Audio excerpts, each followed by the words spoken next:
О, чуєш, а в тебе кури кашляють?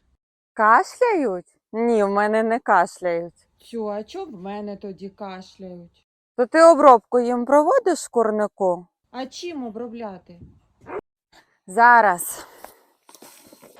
Восени особливо важливо приділяти увагу обробці курника, адже саме цей сезон вважається періодом вірусних інфекцій. Птиця більше часу проводить в приміщенні, зростає вологість і рівень аміаку, а разом з цим і ризик захворювань. Регулярно використовуйте засіб на основі мінералів «Свіжий курник плюс дезінфекція».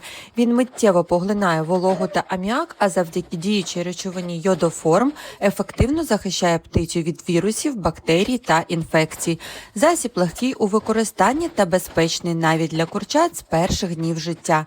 Пам'ятайте, попередити хворобу завжди легше, ніж лікувати. Замовляйте «Свіжий курник плюс» на сайті виробника або за телефоном. І тримайте свій курник сухим, чистим та безпечним.